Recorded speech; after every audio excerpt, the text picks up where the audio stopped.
এই জামানার একজন মানুষ ইমানদার শুধু যদি গুনার কাজ থেকে নিজের বাঁচায় রাখতে পারে, আল্লাহর ভয়ে গুনাহ করে না, আল্লাহর ভয়ে গুনাহ করে না, অতীতের জামানার অলিগণের কাতারে এই জামানার গুনাহমুক্ত যুবকের নাম উঠায়া দেওয়া হইব। মুসলমান ইমানদার ভাইরা আমার, 1 নাম্বার গুণ আল্লাহর ভয়। আল্লাহকে কেন ভয় করব এটা তো বুঝাইলাম। আল্লাহর অস্ত্র আছে, আল্লাহর সৈনিকও আছে, এই জন্য ভয় করা লাগবে। আল্লাহকে ভয় করা হয় কেমনে? যে আল্লাহ যা নিষেধ করেছেন এগুলো ছাড়লে, আল্লাহ যা আদেশ করেছেন এগুলো ধরলে আল্লাহকে ভয় করা হয়। এটা 1 নাম্বার গুণ। এবার আসেন 2 নাম্বার গুণ। মহান আল্লাহ পাক রব্বুল আলামিন বলেন, ইয়া আইয়ুহাল্লাযীনা আমানুত্তাকুল্লাহা ওয়াবতাগু ইলাইহিল ওয়াসিলা ওয়াজাহিদু ফি সাবিলিহি লাআল্লাকুম তুফলিহুন। হে ঈমানদারগণ, তোমরাই সফল কাম, তোমরা বিজয়ী। তবে বিনা শর্তে না 3 শর্তে? কয় শর্তে? 3 শর্তে। 1 নম্বরে ইত্তাকুল্লাহ, আল্লাহর ভয়। আমি আল্লাহকে ভয় করি, এই দাবি সঠিক হবে তখন আল্লাহ যা নিষেধ করেছেন ছাড়তে পারি যখন। আমার দাবি সঠিক হবে তখন আল্লাহর আদেশগুলো মানতে পারি যখন। এর আগে আমি আল্লাহকে ভয় করি, এই দাবি সঠিক না। আল্লাহর ভয় প্রাইমারি লেভেল। আল্লাহকে ভয় করনেওয়ালা দাবি করবে ওই ব্যক্তি, গুনাহ ছাড়বে যেই ব্যক্তি। আল্লাহ নিষেধ করেছেন এগুলো ছেড়ে দেওয়া, আদেশ করেছেন এগুলো ধরা, ওই লোকটার দাবিটা সঠিক যে আল্লাহকে ভয় করে। এছাড়া গুনাহ করে, ভয়ও করে, কয় এই লোকটার ভয় মুখে, তার ভয় বুকে না। 2 নাম্বার গুণ আল্লাহ বলেন, ইয়া আইয়ুহাল্লাযীনা আমানুত্তাকুল্লাহা ওয়াবতাগু ইলাইহিল ওয়াসিলা ওয়াজাহিদু ফি সাবিলিহি লাআল্লাকুম তুফলিহুন। হে ঈমানদারেরা, আল্লাহকে ভয় করো। 2 নাম্বার গুণ ওয়াবতাগু ইলাইহিল ওয়াসিলা, ওয়াবতাগু ইলাইহিল ওয়াসিলা। আল্লাহর সন্তুষ্টি পাওয়ার জন্য মাধ্যম তালাশ করো, ওয়াসিলা তালাশ করো। আল্লাহর সন্তুষ্টি, আল্লাহর নৈকট্য পাওয়ার জন্য, আল্লাহর নৈকট্য পাওয়ার জন্য মাধ্যম তালাশ করো। খুব ভালো করে বুঝেন, পয়েন্টটা আগে বুঝেন। আল্লাহ পাওয়ার জন্য কোনটা করলাম? ফরজ তো আমি আল্লাহ পাওয়ার জন্য করি নাই, নিজে বাঁচার জন্য করছি। আল্লাহ পাক রব্বুল আলামিন দ্বিতীয় গুণটা আনলেন এই কারণেই। প্রথমটা হলো ইত্তাকুল্লাহ। প্রথম গুণের ভিতরেই ফরজ, ওয়াজিব, হারাম, মাকরুহ সব ঢুকে গেছে। যেই মানুষটার ভিতরে আল্লাহর ভয় ঢুকে গেল, ওই মানুষ কি আল্লাহর আদেশ ছাড়বো? আল্লাহ পাক দ্বিতীয় হুকুমটা দিলেন, দ্বিতীয় গুণ, ওয়াবতাগু ইলাইহিল ওয়াসিলা। আল্লাহর নৈকট্য পাওয়ার জন্য ওসিলা তালাশ করো, মাধ্যম তালাশ করো। এমন একটা আমল যেটা ফরজও না, ওয়াজিবও না, সুন্নতে মুআক্কাদাও না। ফরজ তো আদায় করলাম জাহান্নাম থেকে বাঁচার জন্য, ওয়াজিব তো আদায় করলাম জাহান্নাম থেকে বাঁচার জন্য, সুন্নতে মুআক্কাদা তো আমল করলাম সুপারিশ পাওয়ার জন্য। এমন একটা আমল, এমন আমল আল্লাহর সন্তুষ্টির মাধ্যম হবে, সন্তুষ্টি পাওয়ার উসিলা হবে, যেই আমল ফরজও না, ওয়াজিবও না, সুন্নতে মুআক্কাদাও না। এই জাতীয় আমল যেই ব্যক্তি যত বেশি করবে, ওই ব্যক্তি আল্লাহর নৈকট্য তত বেশি পাবে। ইয়া আইয়ুহাল্লাযীনা আমানুত্তাকুল্লাহা ওয়াবতাগু ইলাইহিল ওয়াসিলা ওয়াজাহিদু ফি সাবিলিহি লাআল্লাকুম তুফলিহুন। আল্লাহ পাক রব্বুল আলামিন আয়াতের শুরুতে ডাক দিলেন হে ঈমানদার বলে, আয়াতের শেষে অবশ্যই তোমরা সফল কাম ঘোষণাও দিলেন শেষাংশে। মাঝখানে শর্ত দিলেন তিনটা। যেই যুগের ঈমানদার এই তিন শর্ত পালন করবে, সংখ্যায় যদি কমও হয় আল্লাহ তাদেরকেই রাজত্ব দিবেন, সংখ্যায় যদি কমও হয় তাদের ভয় কাফেরদের অন্তরে ঢুকায়া দিবেন। ঈমানদার মদিনার খেজুর পাতার চাটায় বসে আঙুলের ইশারা দিতেন, 1400 মাইল দূর থেকেই সব নড়া শুরু হয়ে যেত। দুনিয়ার কোনো অস্ত্রের জোর নয়, আল্লাহ পাক রব্বুল আলামিন ঈমানদারকে সফলতা দিবেন। দুনিয়ার সবকিছুর মালিক যিনি, ঘোষণা দিয়েছেন তিনি। তবে ঈমানদারের মধ্যে এই তিন শর্ত যখন থাকবে ঈমানদার সফল হবে। এক নাম্বার শর্তটাই হলো আল্লাহ বলেন, ইয়া আইয়ুহাল্লাযীনা আমানুত্তাকুল্লাহ, হে ঈমানদার আল্লাহকে ভয় করো, আল্লাহকে ভয় করো। প্রশ্ন হলো আমরা আল্লাহকে কেন ভয় করব? তিনটা শর্তের প্রথমটাই হলো আল্লাহকে ভয় করো। প্রশ্ন হলো আল্লাহকে আমরা কেন ভয় করব? আল্লাহকে ভয় করব কেন? এই দুনিয়ার জমিনে একজন আরেকজনকে ভয় করে দুই কারণে। একটা এলাকা আর একটা এলাকাকে ভয় করে এই দুই কারণে। এমনকি একটা রাষ্ট্র যদি আর একটা রাষ্ট্রকে ভয় করে এই দুই কারণে। এক নাম্বার কারণ অস্ত্রের কারণ, দুই নাম্বার সৈনিকের কারণ। কারোর কাছে যদি অস্ত্র বেশি থাকে তাকে অন্যরা ভয় করে, কারোর কাছে যদি সৈনিক বেশি থাকে তারেও অন্যরা ভয় করে। একটা দেশ যদি আর একটা দেশকে ভয় পায় ওই দুইটা কারণেই পাওয়া যায়, অস্ত্র বেশি হইলে সৈনিক বেশি।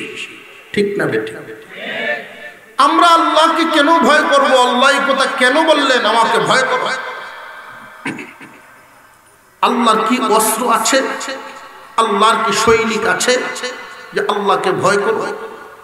মুফাসসিরিনে কেরাম বলেন, হ্যাঁ, দুনিয়ার জমিনে মানুষ যেই কারণে একে অপরকে ভয় করে থাকে, অস্ত্র এবং সৈনিক, আল্লাহর অস্ত্র আছে, আল্লাহর সৈনিকও আছে। সুবহানাল্লাহ।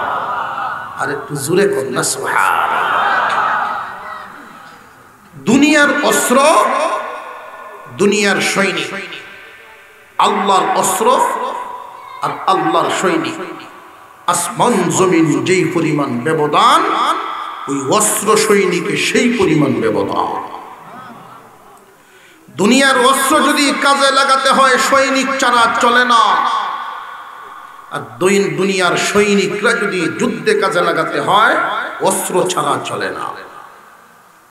আর আল্লাহর সৈনিকরা যদি যুদ্ধ করেন অস্ত্র লাগে না, আল্লাহর অস্ত্রগুলো যদি যুদ্ধ করে সৈনিক লাগে না। বেশ কম আছে না নাই? দুনিয়ার অস্ত্র সৈনিক ছাড়া অচল, দুনিয়ার সৈনিক অস্ত্র ছাড়া অচল। আর আল্লাহর সৈনিক অস্ত্র ছাড়া সচল, আল্লাহর অস্ত্র সৈনিক ছাড়া সচল। এক দুইটা উদাহরণ যদি সামনে পেশ করি বিষয়টা সহজে বুঝে আসবে। আল্লাহ পাক রব্বুল আলামিনের অস্ত্র কি পরিমাণ, এক দুইটা উদাহরণ পেশ করলেই বুঝে আসবে। কুরআনুল কারীমের সূরা আরাফ 133 নং আয়াত মহান আল্লাহ বলেন, فأرسلنا عليهم الطوفان والجراد والقمل والضفادع والدم آيات مفصلات ফাস্তাকবারু ওয়া কানু কওমান মুজরিমিন।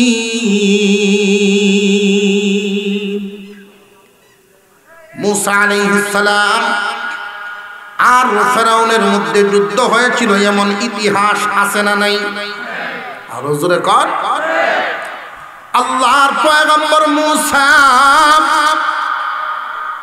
দোয়া করলেন, আল্লাহ আমার অস্ত্রও নাই, সৈনিকও নাই, কি নিয়ে যুদ্ধ করব?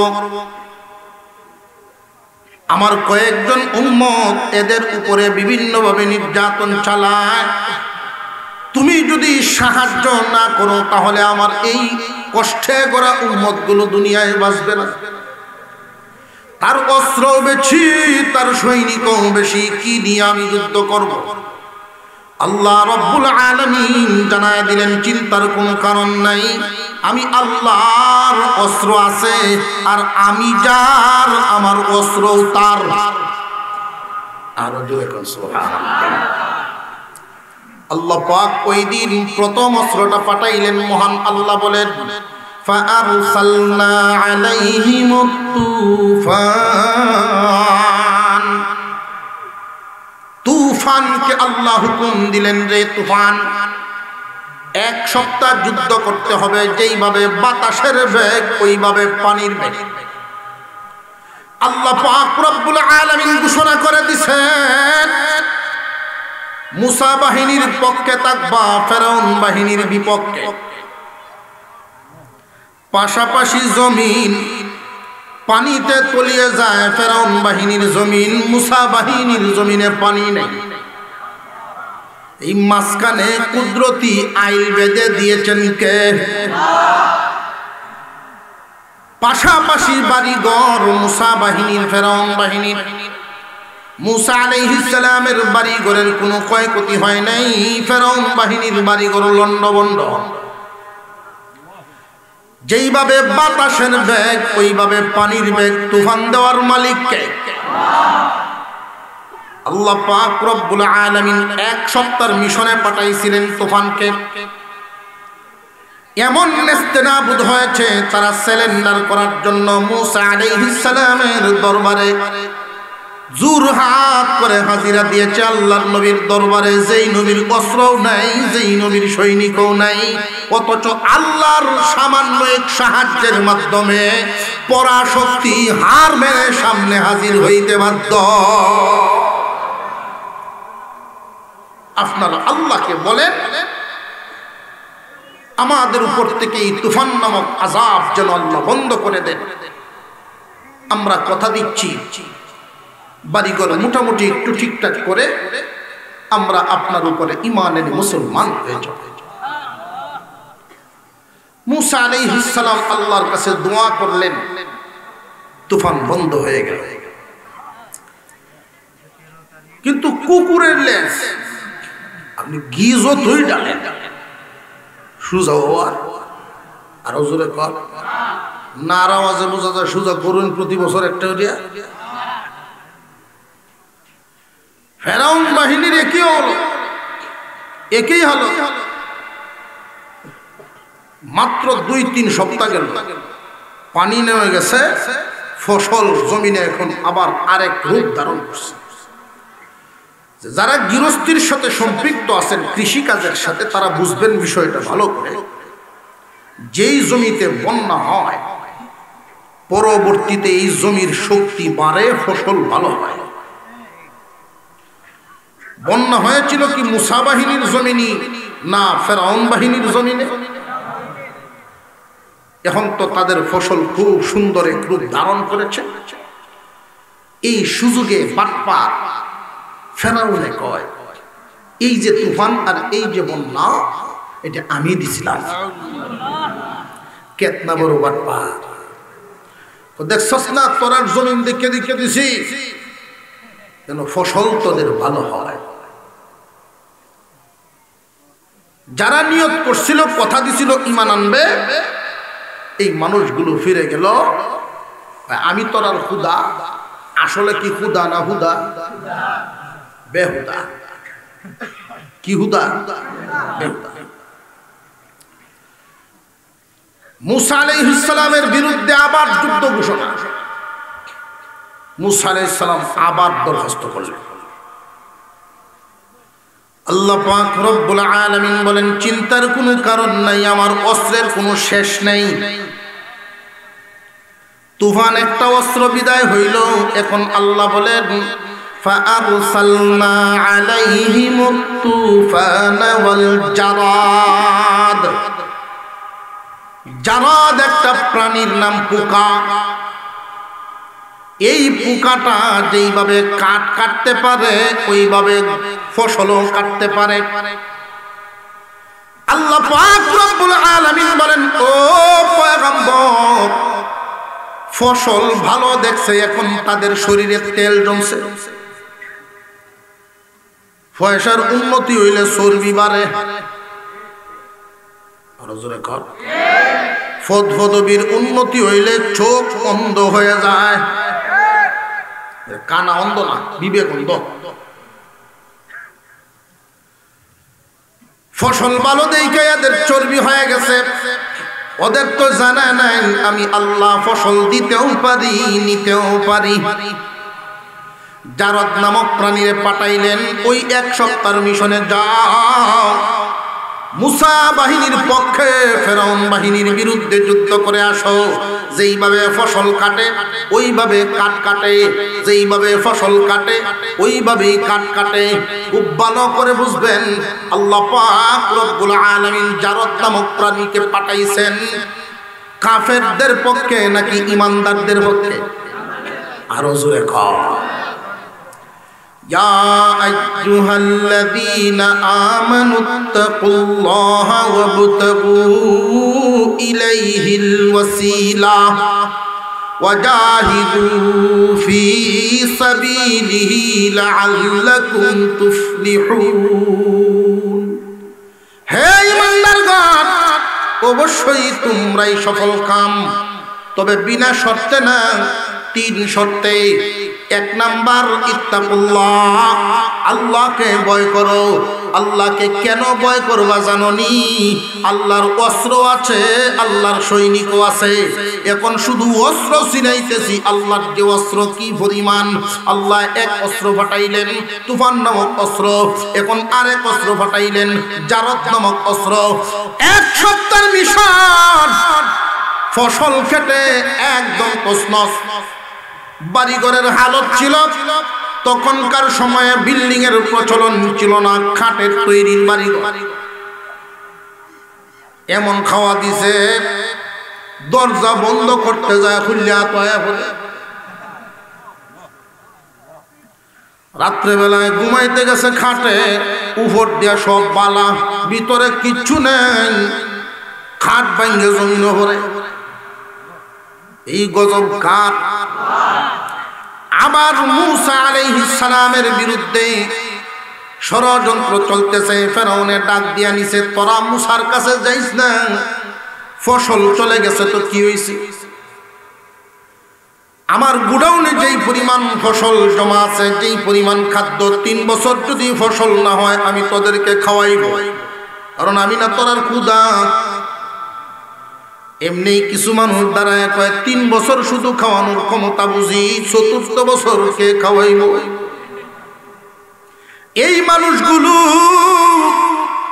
ফেরাউনের দরবার থেকে গিয়া মুসা আলাইহিস সালামের হাত ধরে কালিমা পড়ে মুসলমান হয়ে যায়। এটা কি ফেরাউনের রাগ কমছে না আরো বাড়ছে? কঠিন ঘোষণা দিলে যুদ্ধ করতে হবে, মিটিং ডাকো। মিটিং এর আয়োজন, যুদ্ধ সম্পর্কে আলোচনা হবে। মুসা আলাইহিস সালাম আল্লাহর দরবারে দোয়া করলেন, আল্লাহ, বিরোধী দল তো মারাত্মক গরম। আল্লাহ বলেন, কোন চিন্তার কারণ নাই, আমার তো অস্ত্রের শেষ নাই। 3 নাম্বার অস্ত্রটা আল্লাহ পাঠায়া দিলেন।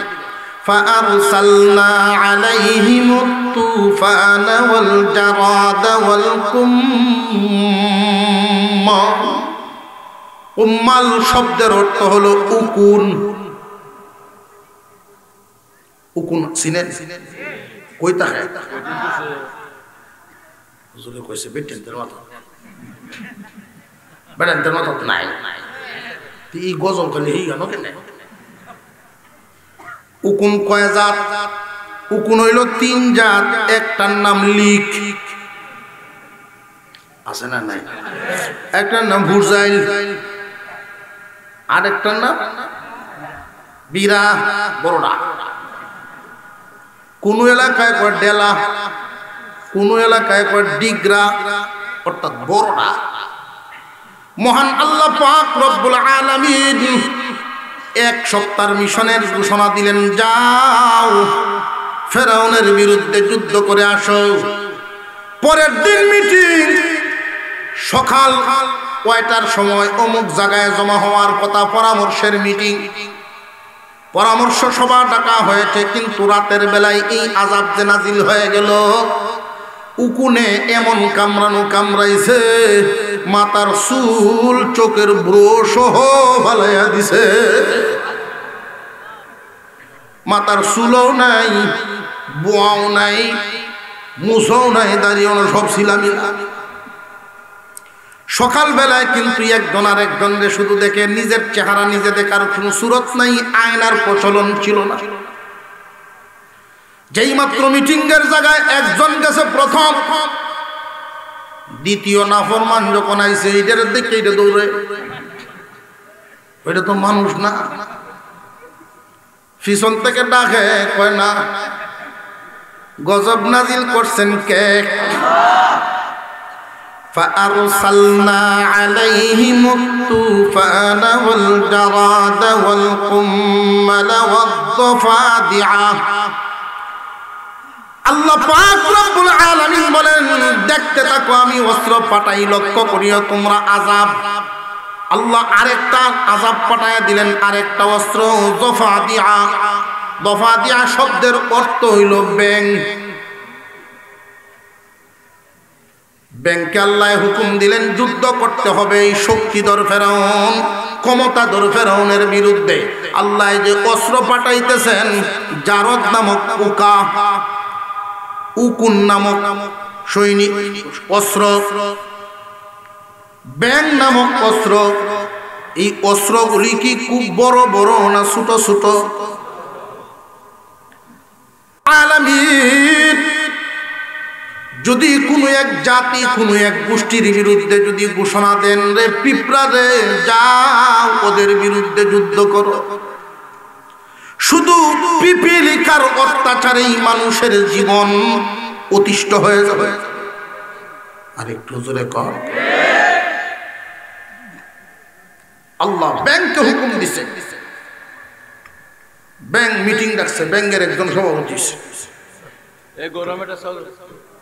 ব্যাংকের একজন মিটিং চলতেছে যে আল্লাহর হুকুম পালন করার জন্য যুদ্ধ করে গেল আমাদের আগে 3 দল প্রত্যেকেরই নিজস্ব শক্তি আছে আমরা তো কোনো শক্তি নাই ব্যাংকের গায়েও শক্তি নাই মুখেও শক্তি নেই ব্যাংকের কামড়ে রোগী হাসপাতালে এমন ঘটনা কেউ শুনছো ব্যাংকের গায়েও শক্তি নাই দাঁতেও শক্তি নেই আমরা যুদ্ধটা কিভাবে করব পরামর্শ চলতেছে এমনি সভাপতি ঘোষণা দিলেন মানুষ সৈনিকদের শক্তি লাগে 2 ধরনের একটা হলো শারীরিক শক্তি আরেকটা হলো মেধা শক্তি শারীরিক শক্তি মানুষের ঠিক থাকে খাবারের মাধ্যমে মেধা শক্তি মানুষের ঠিক থাকে ঘুমের মাধ্যমে আমরা যেহেতু আল্লাহর হুকুম পাইছি যুদ্ধ করা 1 সপ্তাহ যুদ্ধ করব ওদেরকে খাইতেও দিব না ঘুমাইতেও দিব না আমরা মুখে পাওয়ার নাই শরীরে পাওয়ার নাই তো কি বাধা তো দিতে হবে যুদ্ধে লেগে গেল ফেরাউন বাহিনী সৈনিকরা রেডি হইতেছে যুদ্ধে যাবে খাবার খাইতে গেছে পাতিলের ডাকনা সরাইয়া দেখে ব্যাঙের দখলে ব্যাংলা ভাই কোন জায়গায় কোনো খাবার গ্রহণ করার কোনো সুযোগ নাই কেউ কেউ গেছেন যা ঘুমায় তাফসীরে মারিফুল কোরআনের মধ্যে লিখেন বিছানা চকি 1 ফুট উঁচা ব্যাঙ্গের টাল, একজন আর একজনের এইভাবে ধরিয়ে কেওড়া দিয়ে লয়ে ঘুরে রয়েছে, সব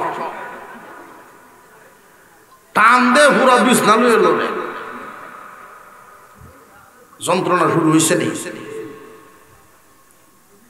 কেউ কেউ সিদ্ধান্ত নিলেন নিজের গ্রাম ছেড়ে আত্মীয় বাড়ি চলে, জামা লইছে টান দিয়া, দেখে হোহেড বড় ভেঙ্গে। এই আযাব কার? আল্লাহু আকবার, জুড়ে বলেন তো আল্লাহু আকবার, আল্লাহু আকবার। সেই আল্লাহ আছেন না নাই? আল্লাহ পাক রব্বুল আলামিনের অস্ত্র মাত্র কয়েকটা বললাম, সৈনিক কিন্তু বলি নাই, এগুলো অস্ত্র। আল্লাহর অস্ত্র কি পরিমাণ, আসমানের নিচে জমিনের উপরে মাখলুক যে পরিমাণ, প্রত্যেকটা মাখলুক আল্লাহ রব্বুল আলামিনের এই মাখলুক জগতের মধ্যে, সৃষ্টি জগতের মধ্যে প্রত্যেকটা প্রাণী আল্লাহর এক একটা ক্ষেপণাস্ত্র। প্রত্যেকটা প্রাণী, পিপিলিকা, মশা, সমস্ত প্রাণীরা আল্লাহর এক একটা ক্ষেপণাস্ত্র। এই ক্ষেপণাস্ত্রগুলো গণে শেষ করা সম্ভব না। আর আল্লাহর এই ক্ষেপণাস্ত্রগুলো যদি যুদ্ধ করে সৈনিক লাগে না। এখন আসেন আল্লাহর সৈনিক একটু পরিচয় করাইয়া দেই। সমস্ত ফেরেশতারা আল্লাহর সৈনিক। আরো জোরে কোন সুবহান। আল্লাহর সৈনিকদের কমান্ডারের নাম জিবরাইল আলাইহিস সালাম। জিবরাইল আলাইহিস সালাম কমান্ডার। 600 জানাহ, 6 নূরের পাখা তারে আল্লাহ দিয়েছে। ওটা আমরার মাত্র 1.5 হাত লম্বা হাত, এটা দিয়ে ঘুষে ঘুষে লেগেছে। ঠিক না ভাই? ঠিক।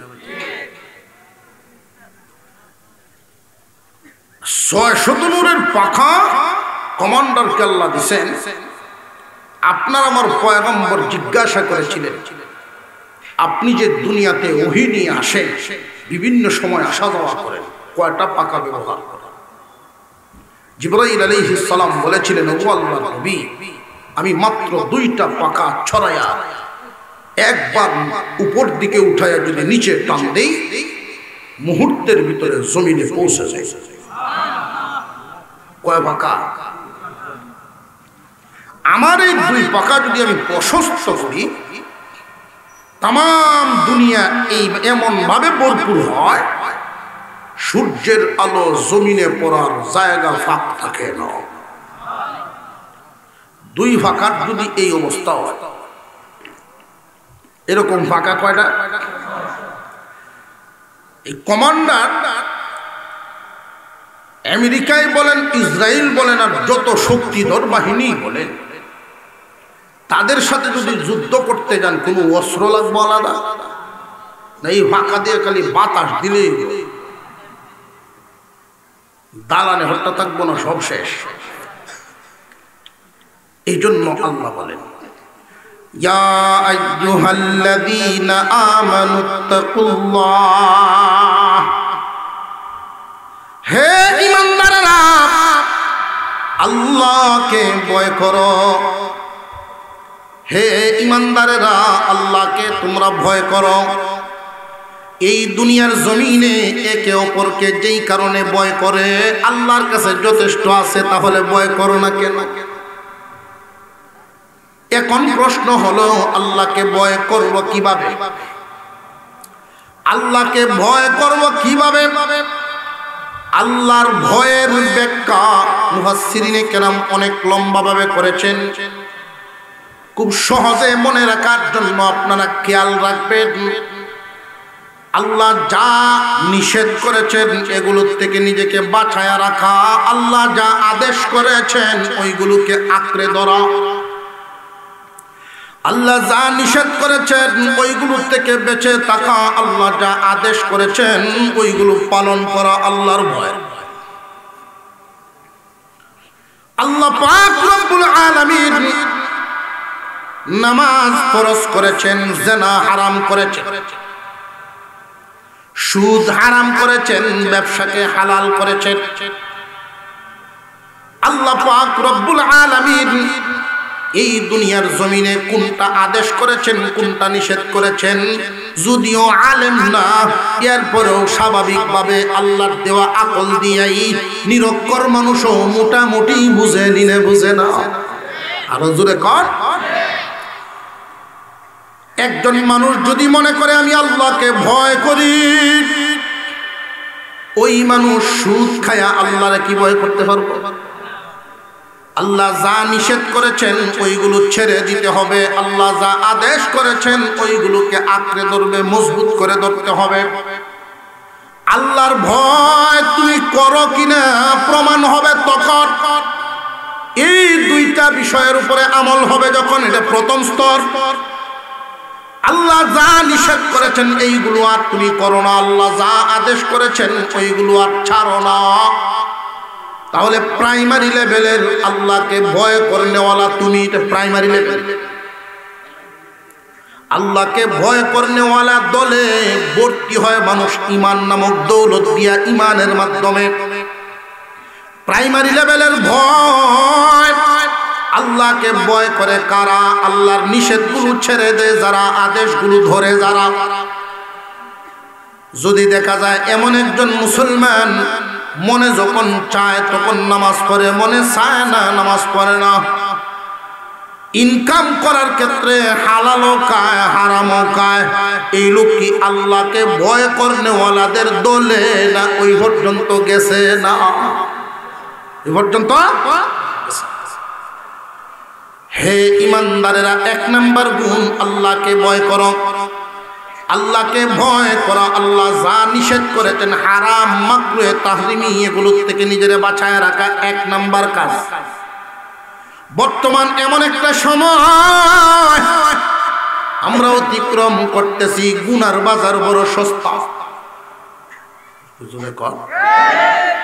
চোখের হেফাজত করা, বেগানা নারীর থেকে নিজেরে বাঁচাইবেন, রাস্তা দিয়ে হাঁটতেছেন, মহিলারা এমন কথাও কয় বেটানের লাগি নাটন যায় না, বেটানের লাইন বলে বাজার হয় তারা না। বেটে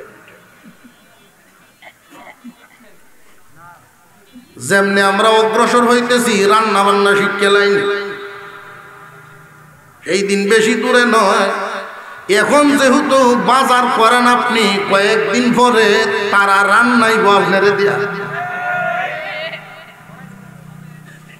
যারা বাজার করেন বিবিরে দিয়া, তাহলে আপনি শিখে রাখবেন, রান্নাটা শিখেন, কাজে লাগবে। ঝগড়া শুরু হওয়ার আগে আপনি কাজ শুরু করে দেন, ঝগড়ার থেকে বাঁচবে।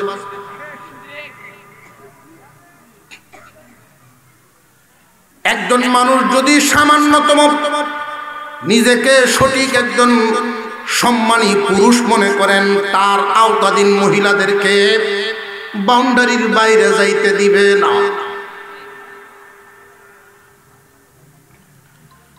বর্তমানে এমন একটা জামানা পার করতেছি, আজ থেকে 20 বছর আগের চিত্রটাই যেমন ছিল, এখনের চিত্র এমন না। আমাদের সমাজে 20 বছর আগে যদি কোনো মানুষ সিনেমা দেখতে হতো, সিনেমার হলে যাওয়া লাগতো। আর সিনেমার হলে যদি কোনো ছেলে মেট্রিক পাস করেছে, মনের আনন্দে বন্ধুদের সাথে হলে চলেই গেছে। বাবা যদি খবর পাইছে, খবরদার বাড়ির জায়গা নাই, ঠিক না বেটি? আর এখন 20 বছর পরে পরিবর্তন হইয়া কি হালত দাঁড়াইছে দেখে। 20 বছর আগে বাবা ছিলেন কঠোর, বাড়ির জায়গা নেই, সাসার করো, দাদার কাছে গিয়ে আশ্রয় লয়, একটু কয়ে দাও কোন রকম, আর জীবনে যাইতাম না। মায়া হুসলায়, দাদা ঠিক আছে আমি শাসন করছি, আর জীবনে যাইতো না, আমি তো বাচ্চা আছি, তুই কুস্তা কইস না। কিন্তু এখন 20 বছর পরে চিত্রটা কেমন দাঁড়াইছে। 8 পাস করার আগেই মা, দাদা, আত্মীয় স্বজন, বাবা যদি বেশি কঠোর হয় অন্যরা দিয়া ফুসলায়, একটা অ্যান্ড্রয়েড মোবাইল দিলাও ছেলে তো বড় হয়েই গেছে। ক্যামেরা বললে চিত্রটা কি ওইটা রয়েছে না পুরাপুরি বিপরীত? যারারে খুশামুদি করাইয়া যারার তদবিরের মাধ্যমে বাপের গরু আইতো সিনেমা তার যাইতো না, এখন তারার তদবিরের মাধ্যমে অ্যান্ড্রয়েড মোবাইল, এই যে এক একটা ক্যামেরা মোবাইল হাজার হাজার সিনেমা হলের চেয়েও জঘন্য। এই জন্য বললাম বর্তমানে এমন এক জামানা পার করতেছি, গুনার বাজার বড় সস্তা। রাস্তা দিয়ে হাঁটবেন, চোখ বাঁচানোর পথ নাই, সামনে নারী বেগানা। যদি মনে করেন যে ডান দিকে নজর ঘুরাইলেই দেখবেন ডাইনেও তিনজন, বাম দিকে ঘুরাইবেন ওই দিক দিয়েও দেখবেন 6 জন, উপরের দিকে তাকাইবেন বাঁচার জন্য দেখবেন 10 তলার ছাদের উপরে কারা হইল। বুঝে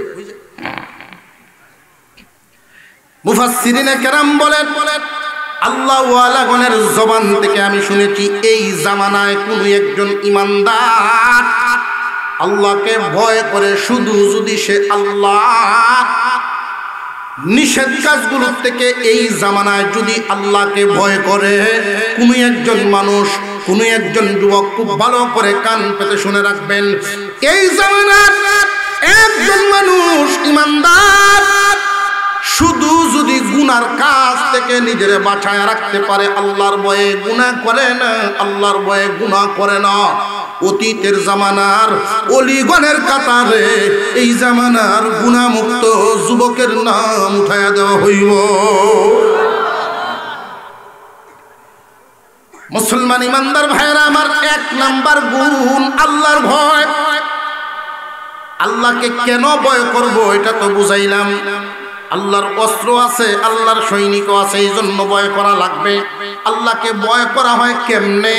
যে আল্লাহ যা নিষেধ করেছেন এগুলো ছাড়লে, আল্লাহ যা আদেশ করেছেন এগুলো ধরলে আল্লাহকে ভয় করা হয়। এটা 1 নাম্বার গুণ। এবার আসেন 2 নাম্বার গুণ। মহান আল্লাহ পাক রব্বুল আলামিন বলেন, ইয়া আইয়ুহাল্লাযীনা আমানুত্তাকুল্লাহা ওয়াবতাগু ইলাইহিল ওয়াসিলা ওয়াজাহিদু ফি সাবিলিহি লাআল্লাকুম তুফলিহুন। হে ঈমানদারগণ, তোমরাই সফল কাম, তোমরা বিজয়ী, তবে বিনা শর্তে না 3 শর্তে। এই শর্তগুলির আওয়াজটা আসতে হইতো না, বাসা বাড়ির থেকে শুনতেই ঘুমাসে। কয় শর্তে? 1 নম্বরে ইত্তাকুল্লাহ, আল্লাহর ভয়। আমি আল্লাহকে ভয় করি, এই দাবি সঠিক হবে তখন আল্লাহ যা নিষেধ করেছেন ছাড়তে পারি যখন। আমার দাবি সঠিক হবে তখন আল্লাহর আদেশগুলো মানতে পারি যখন। এর আগে আমি আল্লাহকে ভয় করি, এই দাবি সঠিক না।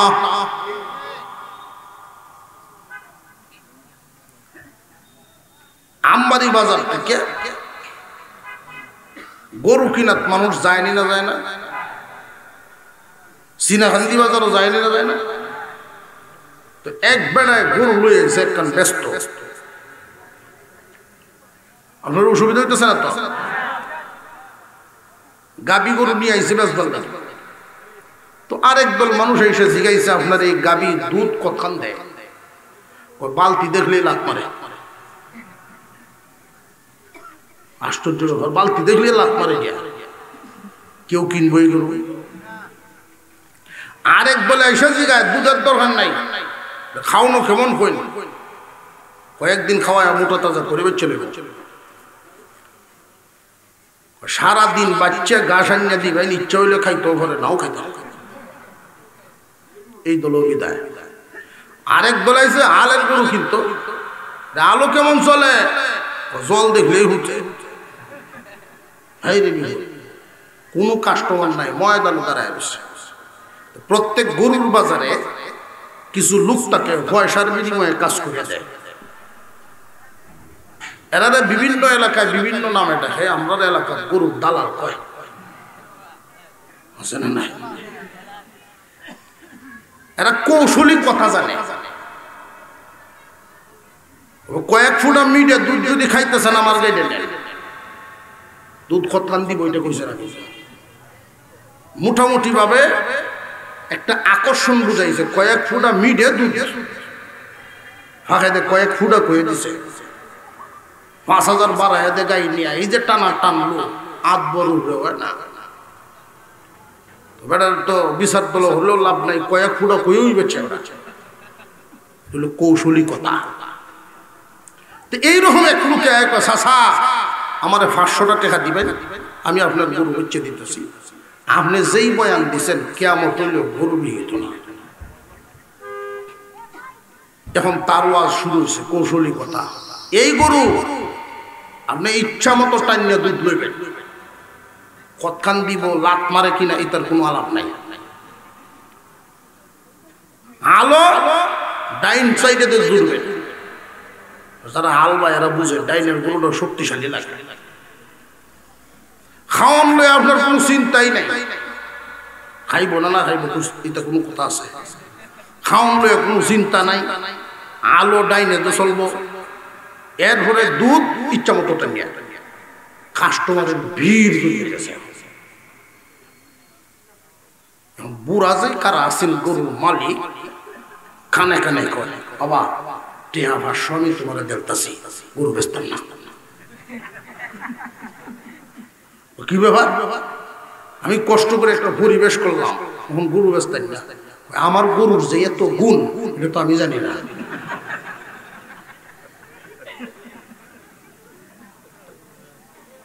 তখন এই লোক তার দিকে ফিরে কয়, এই মেয়ে একটা গুণ তোমার গরুত না, সব আমার মুহ।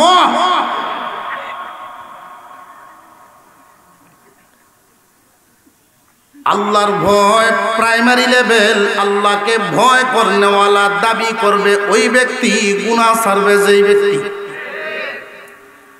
আল্লাহ নিষেধ করেছেন, এগুলো ছেড়ে দেওয়া আদেশ করেছেন, এগুলো ধরা, ওই লোকটার দাবিটা সঠিক যে আল্লাহকে ভয় করে। এছাড়া গুনাও করে, বয়ও করে, কয় এই লোকটার বয় মুখে, তার বয় বুকে না। 2 নাম্বার গুণ আল্লাহ বলেন, ইয়া আইয়ুহাল্লাযীনা আমানুত্তাকুল্লাহা ওয়াবতাগু ইলাইহিল ওয়াসিলাহ ওয়াজাহিদু ফি সাবিলিহি লাআল্লাকুম তুফলিহুন। হে ঈমানদারেরা, আল্লাহকে ভয় করো। 2 নাম্বার গুণ, ওয়াবতাগু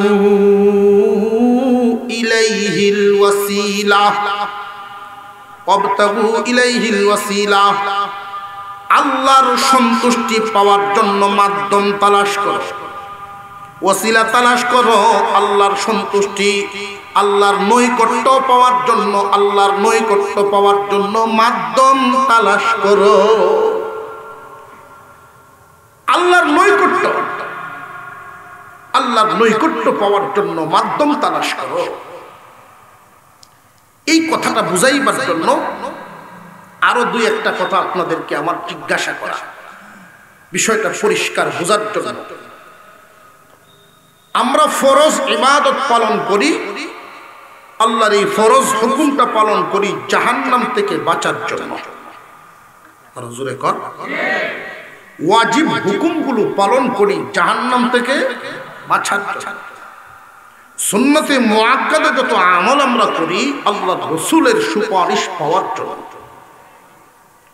কেউ যদি ফরজ ছেড়ে দেয়, জাহান্নামে অনির্দিষ্ট কাল পর্যন্ত সে জ্বলবে। যদি কেউ ওয়াজিব ছেড়ে দেয়, নির্দিষ্ট পরিমাণ মেয়াদ তার জাহান্নামের সাজা হবে। কেউ যদি আল্লাহর রাসূলের সুন্নতে মুআক্কাদা সারার আমল করে ফেলে, সুন্নতে মুআক্কাদা ছেড়ে দেওয়ার অভ্যাস করে ফেলছে, আল্লাহর রাসূলের সুপারিশ তার নসিব হবে। ফরজ আমল করলাম জাহান্নাম থেকে বাঁচার জন্য, ওয়াজিব আমলও করলাম জাহান্নাম থেকে বাঁচার জন্য, সুন্নতে মুআক্কাদা আমল করলাম সুপারিশ পাওয়ার জন্য। খুব ভালো করে বুঝেন, পয়েন্টটা আগে বুঝেন, আল্লাহ পাওয়ার জন্য কোনটা করলাম? ফরজ তো আমি আল্লাহ পাওয়ার জন্য করি নাই, নিজে বাঁচার জন্য করছি।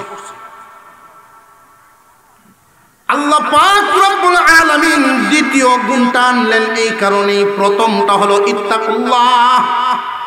প্রথম গুণের ভিতরেই ফরজ, ওয়াজিব, হারাম, মাকরুহ সব ঢুকে গেছে।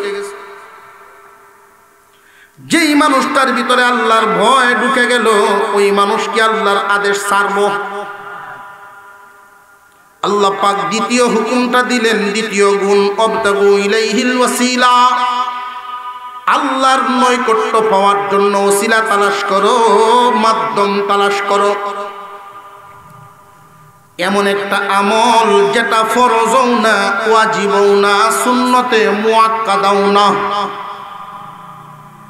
ফরজ তো আদায় করলাম জাহান্নাম থেকে বাঁচার জন্য, ওয়াজিব তো আদায় করলাম জাহান্নাম থেকে বাঁচার জন্য, সুন্নতে মুআক্কাদা তো আমল করলাম সুপারিশ পাওয়ার জন্য। এমন একটা আমল, এমন আমল আল্লাহর সন্তুষ্টির মাধ্যম হবে, সন্তুষ্টি পাওয়ার উসিলা হবে, যেই আমল ফরজও না, ওয়াজিবও না, সুন্নতে মুআক্কাদাও না। এই জাতীয় আমল যেই ব্যক্তি যত বেশি করবে, ওই ব্যক্তি আল্লাহর নৈকট্য তত বেশি পাবে। যেই ব্যক্তি অতিরিক্ত আমল যত বেশি করবে, সে তত বড় ওলি হবে। কথা বুঝে আসতেছে আপনাদের? আল্লাহ রাব্বুল আলামিন দ্বিতীয় হুকুমটা দিলেন, দ্বিতীয় গুণ। প্রথম গুণ ইত্তাকুল্লাহ, দুই নাম্বার গুণ অবতাগু ইলাইহিল ওয়াসিলা। আল্লাহর নৈকট্য হাসিল করার জন্য, আল্লাহর ওলি হওয়ার জন্য মাধ্যম তালাশ করো। একই দোকানে দুইজন কর্মচারী, ডিউটি 10 ঘন্টা, বেতন 10,000 প্রতি মাসে। 10 ঘন্টা ডিউটি করবে, 10,000 বেতন পাবে। কর্মচারী কয়জন? 10 ঘন্টা ডিউটি করে, প্রতিদিন 10 ঘন্টা ডিউটি করে চলে যায় একজন। আর আরেকজন কর্মচারী ডিউটি 10 ঘন্টা করার পর অতিরিক্ত কিছু সময় দেয় বেতন ছাড়া। এই সময়টা না দিলেও হয়তো 10,000 বেতন তো তার ঠিক থাকবই। মালিকে এই দোকান গুছানোর সময়, টাকা পয়সা বাস করার সময়, গুছিয়ে তালা মেরে যাওয়ার আগে আধা ঘন্টা, 20 মিনিট, 25 মিনিট সময় সে মালিকের সাথে দেয়। বেতন ছাড়াই দেন অতিরিক্ত সময়। এবার আপনারাই বলেন, দুই কর্মচারীর মধ্যে যে টাইম টু টাইম চলে যায়, অতিরিক্ত দেয় না, তার সমান তো মালিকের কাছে প্রিয় সে হতে পারবে না। যে ব্যক্তি অতিরিক্ত সময় দেয়, মালিকের অতিরিক্ত সময় দেয় মালিককে, তার প্রতি মালিক খুশি কি সমান থাকবো না বেশি থাকবো? ঠিক তেমনি ভাবে এমন আমল করে যারা ফরজ ঠিক, ওয়াজিব ঠিক, সুন্নতে মুআক্কাদা সব ঠিক, এগুলো বাদ দেয়া না। অনেক মানুষ এমন আছেন, জিকির লইছে শুধু নামাজ লাগে না, এমন ভালো আছে না? মুসলমান ইমানদার বস আল্লাহর হুকুম, ওয়াজিব, সুন্নতে মুআক্কাদা এগুলো ঠিক রাখার পর যেই ব্যক্তি যত বেশি অতিরিক্ত ডিউটি করবে, তত বড় ওলি হবে। এক দুইটা উদাহরণ দিয়ে আপনাদের সামনে বলি। যেমন আসরের সুন্নত 4 রাকাত, আসরের 4 রাকাত সুন্নত নামাজ পড়লে লাভ, না পড়লে ক্ষতি। কিন্তু এই 4 রাকাত সুন্নত যারা আদায় করবে, যতক্ষণ নামাজে দাঁড়ায় থাকবেন, আল্লাহর পক্ষ থেকে তার উপরে বৃষ্টির মতো রহমত নাজিল হয়। কিসের মতো? বৃষ্টি। রাস্তা দিয়ে আমি হাঁটতেছি, রাস্তা দিয়ে হাঁটছি, একজন মুরব্বী মানুষের দিকে তাকায় দেখি উনি একটা বাড়ি ব্যাগ নিয়ে যাইতেছেন। আপনার উপরে ফরজও না গিয়া ব্যাগটা ধরেন, ওয়াজিবও না, সুন্নতে মুআক্কাদাও। কিন্তু এই কাজটা যে করলেন, মনের ভিতরে আছে যে মুরব্বীরে সম্মান দিলে আল্লাহ খুশি হইবেন, মুরব্বীর সহযোগিতা করলে আল্লাহ খুশি হবেন। এই যে ব্যাগটা গিয়া টান দিলেন, এটা ওলি হওয়ার মাধ্যম, আল্লাহ সন্তুষ্টি হওয়ার মাধ্যম। হঠাৎ নজরে পড়লো, আপনি হেঁটে যাচ্ছেন, নজরে পড়লো একটা লোহা রাস্তায় পড়ে আছে। এটা এখান থেকে উঠায় ফেলানো আপনার জন্য ফরজ, ওয়াজিব, সুন্নত মুআক্কাদার ভিতরে পড়ে না। এটা যে এখান থেকে উঠায় ফেললেন আল্লাহর সন্তুষ্টি পাওয়ার মাধ্যম। এই মহল্লায় ইমাম সাহেব আছেন না নাই? ইমাম সাহেবকে খানা খাওয়ানো ফরজের মধ্যেও না, ওয়াজিবের মধ্যেও না, সুন্নতে মুআক্কাদার মধ্যে না, কিন্তু আপনি যে এই কাজটা করেন আল্লাহর ওলি হওয়ার মাধ্যম। বুঝে আসতেছে?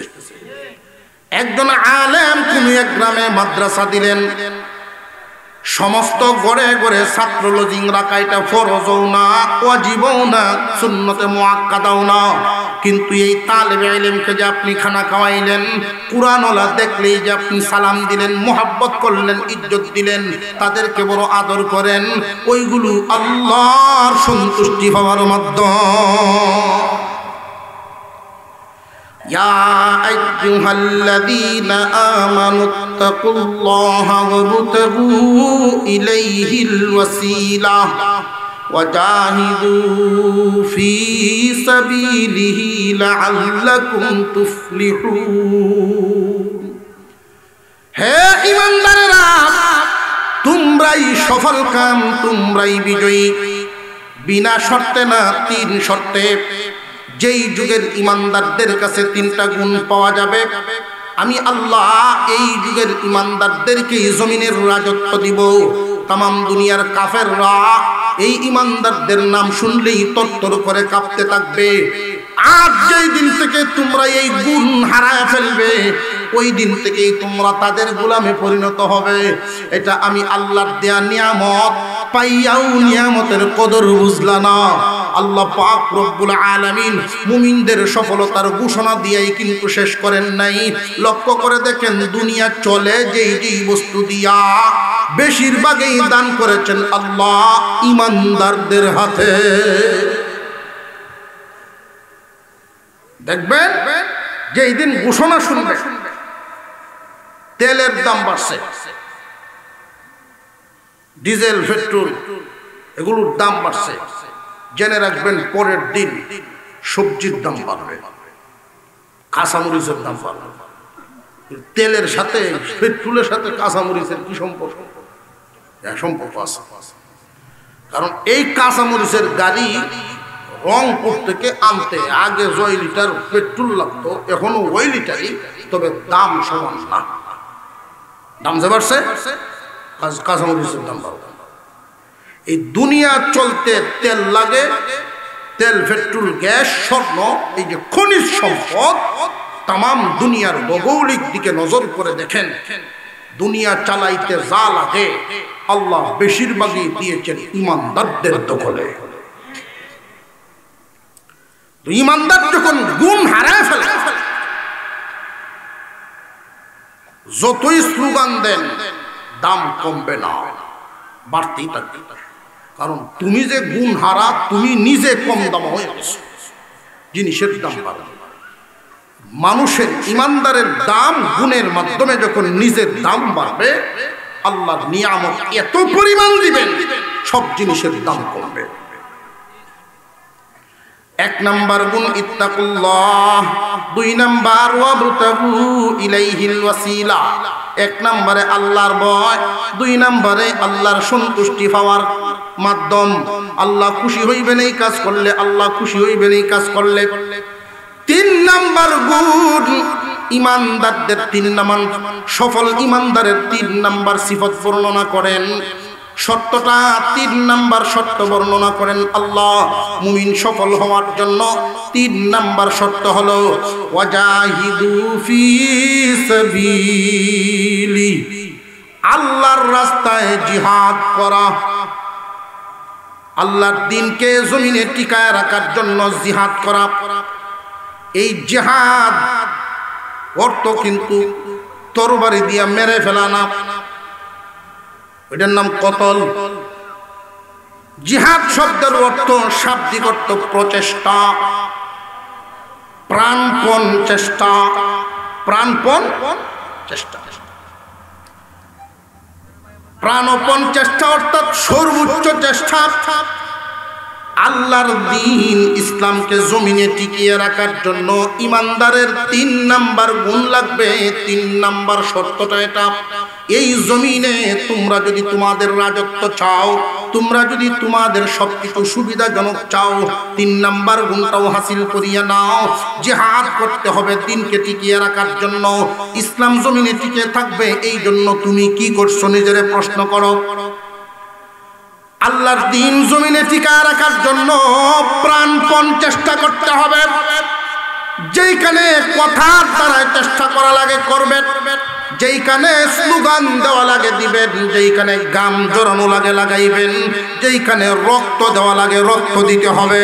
এমনকি দ্বীন টিকায় রাখার জন্য যদি তুমি মুমিনের জীবন দিয়ে দিতে হয় তবু জীবন দিয়া দিবা, তবু ইসলামকে জমিনে টিকিয়ে রাখার মতো মন ভিতরে নিয়ে চলবা। ইমানদাররা যেই দিন থেকে এই 3 গুণের অধিকারী হবে, আল্লাহ পাক রব্বুল আলামিন বলেন, হে ইমানদারেরা তোমরাই সফল কাম, তোমরাই বিজয়ী। মুসলমান কি পরিমাণ দেখার ব্যাপার নয়, সিফত দেখতে হবে। সংখ্যায় যদি কমও হয় রাজত্ব দিবেন কে? আরো জোরে কন। সংখ্যায় যদি কমও হয় রাজত্ব দিবেন কে? রাজত্বের মালিক যিনি, দিবেন তিনি। আর সংখ্যায় যদি তোমরা কম থাকো, সৈনিক তোমার লাগতো না, সৈনিক যিনি দিবেন, অস্ত্র যিনি দিবেন, তোমার অস্ত্র নাই, চিন্তার কোনো কারণ নাই। আসল মালিক যদি তোমার সাথে হন, অস্ত্রের ভান্ডার তোমার সাথে থাকবে। আর জোরে কর, আর একটু জোরে কর। আল্লাহ পাক রব্বুল আলামিন এই দুনিয়ার জমিনে যতদিন আমরা থাকবো এই 3টা সিফত। বর্তমান দুনিয়ার দিকে আমরা তাকাই, আমাদের লাঞ্ছনার কারণ, আমাদের বঞ্চনার কারণ আমরা নিজেরা। যতদিন পর্যন্ত নিজেদের আমল পরিবর্তন না হবে, আল্লাহর ভয় না ঢুকবে, আল্লাহর সন্তুষ্টি হাসিল করার রাস্তায় আমরা না চলবো, আল্লাহর রাস্তায় জিহাদ না করব, দ্বীনের সাহায্যের জন্য মন পাগল না বানাই, ততদিন পর্যন্ত আমাদের শান্তি, আমাদের নিরাপত্তা, আমাদের রাজত্ব, আমাদের ক্ষমতা কিছুই পাব না। যতই স্লোগান দেন কাজ হবে না। আল্লাহ পাক যেন আমাদেরকে আমলের তৌফিক দেন, বলুন আমিন। আরো জোরে বলেন আমিন। আজকের মাহফিলে উল্লেখযোগ্য উলামায়ে কেরাম সকলেই একের পর এক হাজির হচ্ছে। আমি যেই কথাগুলো